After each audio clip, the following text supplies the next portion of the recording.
O vídeo vai começar. O vídeo vai começar. Vai começar. O vídeo vai começar. Olha, presta atenção. O Pix do canal vai mudar.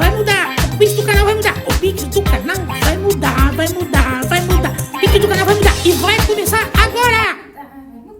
Antes de iniciarmos, deixa eu lembrar vocês da mudança do nosso Pix. Tá aqui, ó, o novo Pix. Eu peço que vocês ajudem o canal para a gente continuar o nosso trabalho da esquerda reflexiva. Sem a ajuda de vocês, não tem a esquerda reflexiva, tá? Ela funciona só com a ajuda de vocês. Então tá aqui o novo Pix. Não usem mais o velho. E as pessoas que faziam as doações pelo banco, pela conta, as novas contas estão abaixo do vídeo. Também não são mais as velhas e peço que vocês colaborem para a gente manter o nosso trabalho. Nosso trabalho, gente, de hoje começa com uma lembrança que eu quero fazer a vocês. Talvez para alguns é lembrança, para outros talvez seja uma novidade. A direita, ela não tem uma política própria, um modo de fazer política. A direita não tem. Porque a direita não tem propriamente uma tradição de montar partidos. As elites nunca precisaram de partidos. Os mais ricos sempre fizeram política através de mecanismos que não precisavam ser mecanismos de agregação. Só quando a direita teve que chamar setores mais amplos da sociedade para ela, é que ela montou, né, o fascismo, depois o neofascismo, agora, atualmente, né, a conjunção entre neofascismo e anarcocapitalismo para forjar a ideia de combate ao sistema. E quando a direita começou a fazer isso, ela não tinha como chamar as pessoas. Como que um grupo de pessoas que quer fazer política para interesses próprios e pequenos iria chamar um grande conglomerado de outras pessoas? Então, a direita começou a sua política imitando a esquerda. Se vocês olharem uma série de incursões do Hitler, do Mussolini, de vários na política, vocês vão ver que eles fazem uma cópia mal feita, uma caricatura dos partidos de esquerda, seja social-democracia ou partidos comunistas. Isso é tão interessante que algumas pessoas até com falta de formação confundiam, e às vezes era feito para confundir mesmo. Tanto é que recentemente aqui no Brasil, né, apareceu o Pondé, o Olavo de Carvalho, o Reinaldo Azevedo, uma catraiada toda dizendo que o nazismo e o fascismo eram de esquerda. Quer dizer, alguns confundiam por burrice mesmo, e outros confundiam para confundir. Por quê? Porque há uma cópia. A direita copia a esquerda e a gente fica, às vezes, até espantado, porque a cópia é de tal modo um pastiche que é impossível, a gente nem acredita que alguém vá cair naquilo, mas cai. E nós estamos assistindo a esta cópia de novo. É o Edu Bananinha, filho do corno Máximo, ele está segurando um cartaz, um monte de rostos, escrito presos políticos do Brasil, anistia pelos presos políticos do Brasil. E ele quer se autoexilar nos Estados Unidos, como se ele fosse um perseguido político aqui. Então, o que ele está imitando? Ele está tentando imitar aqueles cartazes de quando a esquerda e os liberais, né, os liberais autênticos no Brasil, pediam a anistia política para que aqueles exilados pelo golpe de 64 pudessem voltar ao Brasil, mesmo que o regime de 64 ainda estivesse em vigor. E isso se deu antes de 79, e em 79 saiu a anistia, que saiu uma anistia negociada, porque foi anistiado os dois lados, como se houvesse dois lados, como se houvesse um combate legítimo das forças da ditadura militar contra a guerrilha, ou contra as esquerdas, ou contra aqueles que foram caçados, mas não havia por quê. Porque as forças militares nunca admitiram que elas estavam em guerra. Elas faziam as operações que faziam debaixo do pano. Algumas apareciam de modo, né, pela imprensa, outras eram debaixo do pano, principalmente a tortura. Bem, então fazia-se o rosto dos desaparecidos políticos, o rosto dos que não eram desaparecidos, mas estavam no exterior, e se pedia anistia. Isso marcou a história do Brasil, marcou os livros de história do Brasil. Então o Eduardinho, ele copia isso. Ele quer transformar as pessoas que fizeram a baderna do 8 de janeiro como presos políticos, quando na verdade eles são presos por baderna. Eles não estavam absolutamente ali, né, fazendo política. Eles estavam infringindo a ordem. Eles não são... eles precisam... Quer dizer, é preciso ter um julgamento dessas pessoas, uma condenação, é preciso terminar o processo para se falar em anistia. Mas o processo não terminou, porque o próprio julgamento dos cabeças da porcaria toda, do golpe Tabajara, eles nem réu ainda são. Tem que transformá-los em réus, tem que haver processo, tem que haver condenação. Aí você vai pensar em anistia. Como é que você vai anistiar? Anistiar do quê? Então o processo não acabou. O 8 de janeiro não acabou. Tem 33 pessoas presas que nem foram acusadas de nada ainda. Precisa ver se elas vão se tornar réus, está tendo investigação. Meu Deus do céu, não tem sentido. Agora, uma outra coisa que ele copia, a própria figura dele. Sem ter sido acusado de nada, nem pelo 8 de janeiro, nem pelos processos do pai, por nada. Ele resolveu se fazer de perseguido político. O Eduardinho, o Edu Bananinha. E ele quer se exilar nos Estados Unidos e receber de lá um dinheiro para ele ficar lá. Ele quer abdicar da função dele aqui de deputado e passar a viver nos Estados Unidos e receber em dólar uma ajuda do governo americano, porque ele estaria pedindo um asilo político. Mas ele não foi acusado acusaram de nada. Nem mesmo tirar o passaporte dele. O STF autorizou, a PGR, inclusive ontem, negou o pedido dos partidos políticos para investigá-lo.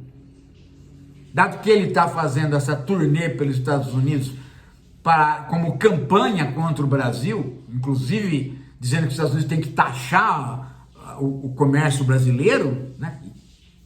Então os partidos falaram, peraí, esse cara está funcionando como agente antipatriótico, eu preciso ver, né, investigar. Nem isso a PGR quis fazer. A PGR considera o Eduardo Bolsonaro, o Eduardinho Bananinha, considera ele um bobo da corte, um tonto, um cara que está gritando feito babaca.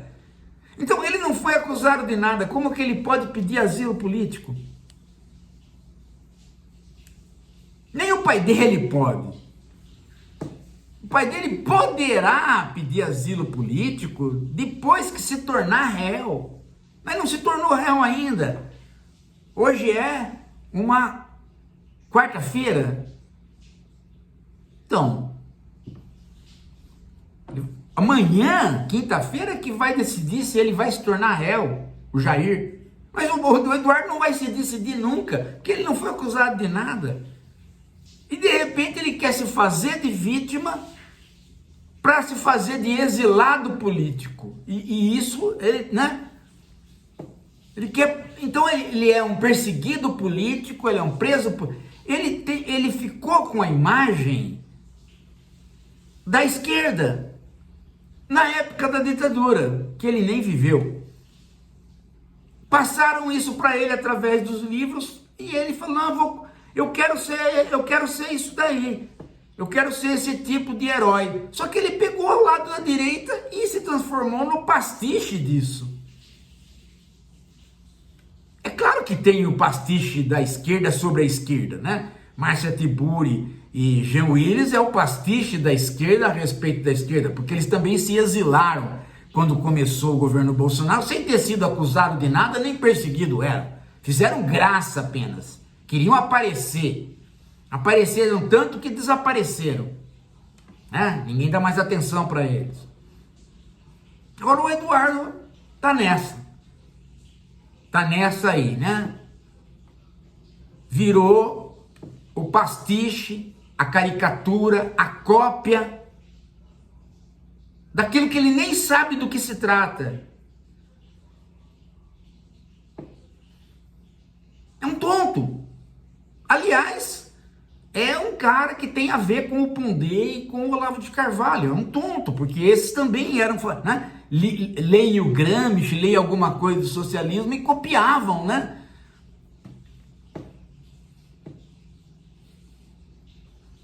O Pondé queria que o MBL fosse revolucionário, os liberais que vão, né, modificar o mundo. O Olavo queria que o MBL se insurgisse, ficasse nas ruas mobilizando as massas, né? Fazendo guerra cultural, eles diziam, imitando aquilo que eles chamavam de esquerda cultural, que nunca existiu. Eles inventaram porque eles leram errado, eles copiaram errado. Gente, prestem bem atenção nisso que eu vou dizer. Esta pantomima, esse teatro mambembe, e esse circo ridículo do Edu Bananinha, é uma espécie de idiotia que percorre o bolsonarismo. O bolsonarismo é a emergência dos idiotas na política. Não é alguma coisa que depende de uma sociedade que está num alto grau de frustração, depende de uma sociedade que esteja caminhando para o ressentimento e depende de uma sociedade que esteja envolvida com mecanismos de relacionamento que tornem as pessoas alheias aos seus sentimentos. Reduz o sentimento ao ressentimento, mas nenhum outro. Não chega nem a ser ódio. É a mera frustração.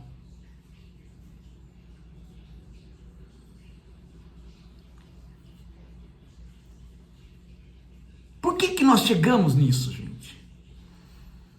Nós chegamos nisso porque a maneira como nós encaminhamos o capitalismo foi uma maneira de exclusão. O capitalismo do pós-guerra, ele foi um capitalismo de inclusão. A ideia básica era fazer com que o Estado regulasse a economia de modo que a exploração capitalista fosse diminuída e que o Estado pudesse contornar os embates políticos, de modo que houvesse uma redistribuição de renda e os pobres não ficassem tão longe dos ricos. Só que o capital, ele é uma força que só existe crescendo. Capital parado não é capital, é entesouramento, não tem capitalismo de capital parado. Capital parado capital parado é uma frase que não tem sentido. Quando se fala em capital é sempre valor em movimento, ou em termos mais simples, dinheiro em movimento. E sempre em movimento no sentido da acumulação capitalista. O modelo do pós-guerra, num determinado momento, não estava permitindo mais a acumulação crescente. E se optou por um modelo de exclusão. Convenceu-se as pessoas de que era preciso não dar dinheiro aos mais pobres para a economia girar, que isso não funcionava, embora viesse funcionando, que o certo era dar dinheiro aos mais ricos, para que eles abrissem empresa e aí sim haveria mais empregos. Inverteu-se a ordem das coisas e se criou um capitalismo onde se deu dinheiro para os mais ricos e eles inventaram uma forma do capital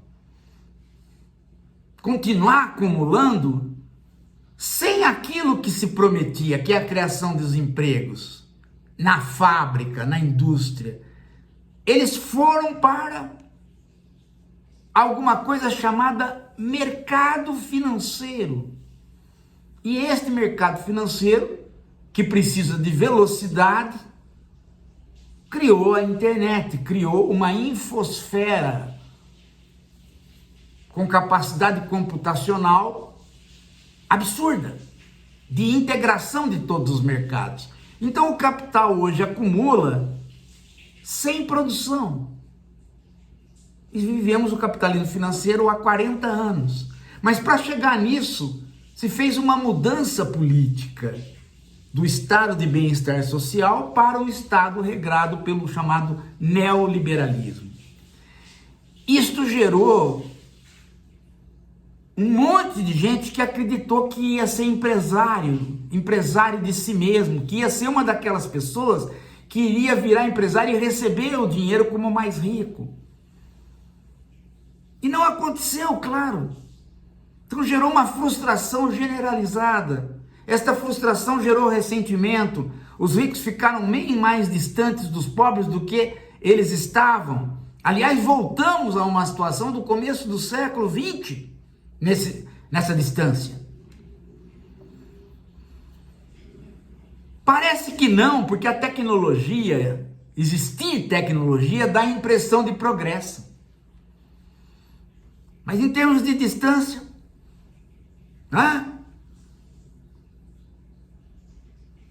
esse ressentimento, essa frustração gerou ressentimento, e esse ressentimento começa a fazer as pessoas desistirem da política e se recolherem.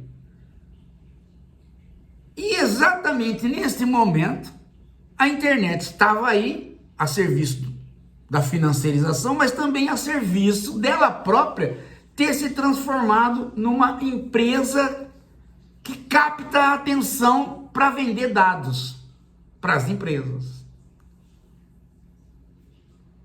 E o resultado foi que se criou uma subjetividade que é forjada pela relação entre máquina e homem. Só que a máquina é que deu o parâmetro e a subjetividade ficou maquínica, ou seja, as palavras são transmitidas sem a conotação emocional delas. A maior parte do que a gente conversa aqui é transmitido não pela conversa, mas é transmitido por ordens algorítmicas, onde aquele que passa a informação é um nó do algoritmo, tanto quanto o próprio algoritmo. Então o componente maquínico se exagerou de tal forma que a gente está hoje vivendo uma epidemia de diagnósticos de autismo. E você vai ver, fala, pô, mas isso aí não é autismo, ou se é um novo autismo, e você tira o celular da criança e ela sai daquilo. Então você percebe que a subjetividade maquínica está transformando as pessoas.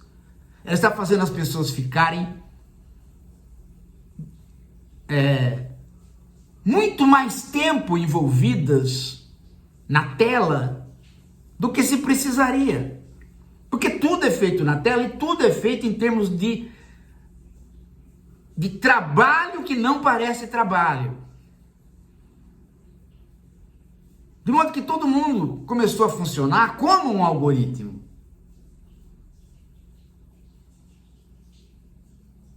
Então nós estamos dentro de uma subjetividade maquínica cuja capacidade de reflexão, cuja capacidade crítica, cuja capacidade de ponderação perdeu muito de qualidade e ganhou bastante em ressentimento. E isso está fazendo com que a direita neofascista e anarcocapitalista se junte nesses tipos que estão aparecendo por aí. Bolsonaro, Trump, Melania, Putin, esta nova direita. Em alguns países ela parece menos ridícula, em outros ela parece bem ridícula.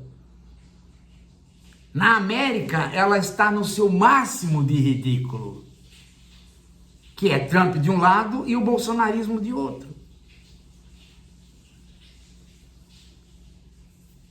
Isto é o que faz com que figuras que são um verdadeiro pastiche ganhem espaço na imprensa. E um Eduardinho Bananinha tem voto, é deputado, chuta todos os seus eleitores e vai para os Estados Unidos para fingir que está sendo perseguido político. Quando ele voltar, os eleitores dele, imersos nessa subjetividade maquínica, vão estar tão emburrecidos o suficiente para não perceber que ele chutou todos eles e voltou. E aí vão votar nele de novo. Não vão votar mais no pai dele, mas vão votar nele. Esse é o drama. Tem muita gente chamando isto de populismo de direita, ou novo populismo. Gente, não é. Não é. Querer equacionar esse problema através da ciência política, sem levar em consideração os dramas da produção, o movimento do capital, é ideologia. É o que você assiste na Folha de São Paulo, aquele professor baiano, mesmo a professora da USP, a Hermínia Tavares lá, não ela. Eles querem dar conta desse problema fazendo explicações políticas que não passam pelas questões da produção. Como se a política andasse por ela própria. Ora, quando uma esfera de valor anda por ela própria, como narrativa, esta narrativa é ideologia. Exatamente como Marx denunciou. E é isso que nós estamos fazendo aqui. Nós estamos entrando dentro da boca do lobo para denunciar o lobo. Nós estamos na infosfera sendo triturados pela algoritmização, mas ao mesmo tempo gritando contra ela. Por isso que nós pedimos ajuda financeira para vocês, para não cair num canal que dependa de qualquer coisa e perca a independência. Porque a independência total nós não temos, porque nós dependemos do algoritmo jogar a gente ou não jogar. Nós sabemos dessa limitação, mas nós tentamos contornar através de um discurso bem sincero e bem preparado e bem estudado e com a ajuda de vocês para manter a independência. E é isso. E foi o que nós fizemos hoje aqui, ao mostrar que bananinha continua bananinha. 7 centímetros de pipi. QI de 30, que é um QI de uma lesma.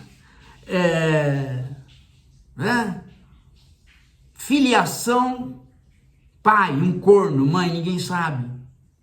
Profissão, tentativa de ser chapeiro de hambúrguer nos Estados Unidos. Esse é o currículo do bananinha. E o currículo dos bolsonaristas que votam nele. Você quer ser assim? Você quer ser um bolsonarista? Você quer ser conhecido como uma besta?